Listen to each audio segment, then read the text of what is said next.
এইখানে উপর দিকে আপনারা যে ট্যাব বারটি চাচ্ছেন চেঞ্জ করার জন্য সেই ট্যাব বারে আপনারা কিছুক্ষণ চাপ দিয়ে ধরে রাখবেন বা ক্লিক করে ধরে রাখবেন। ধরে রাখার পর এখানে আপনারা নিচের দিকে দেখতে পারবেন লেখা বা আপনার হচ্ছে এরকমের অপশন চলে আসবে। এখানে নিচের দিকে দেখতে পারবেন কাস্টমার ইউর ট্যাব বার লেখা রয়েছে, এখানে ক্লিক করে দেবেন।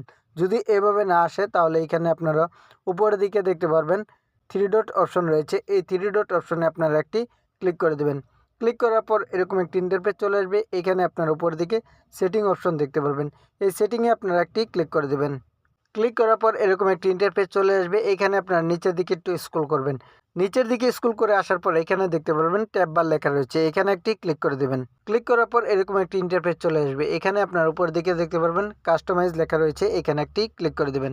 ক্লিক করার পর এরকম একটি ইন্টারফেস চলে আসবে। এখান থেকে আপনি যেটা চাচ্ছেন যে আউট করার জন্য সেটা আপনারা এখান থেকে সিলেক্ট করে নেবেন। এখানে আমি চাচ্ছি এইটা আমি হাইড করার জন্য, এখানে আমি ক্লিক করে দিলাম। ক্লিক করার পর এখানে আপনারা নিচের দিকে অপশন দেখতে পারবেন, এখানে হাইড লেখা রয়েছে, এই হাইডে আপনারা একটি ক্লিক করে দেবেন। ক্লিক করার পর এটা কিন্তু এখান থেকে আপনার নিচের দিকে চলে আসবে। এখানে নিচের দিকে যে অপশন রয়েছে এই অপশনগুলো কিন্তু উপরে আপনি শো করাতে পারবেন।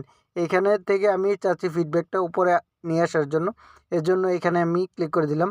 ক্লিক করার পর এখান থেকে আপনি এটাকে পিং করে দেবেন, এখানে পিং লেখা রয়েছে, এখানে একটি ক্লিক করে দেবেন। এখন আপনার যে ফেসবুকটি রয়েছে বা ফেসবুক পেজটি রয়েছে সেটাকে আপনারা এখান থেকে ক্যান্সেল করে একটু রিফ্রেশ করে নেবেন। রিফ্রেশ করার পর এখানে আপনারা দেখতে পারবেন উপরের দিকে কিন্তু চেঞ্জ হয়ে গেছে। এখানে দেখুন এই ফিডব্যাকটা কিন্তু চলে আসছে।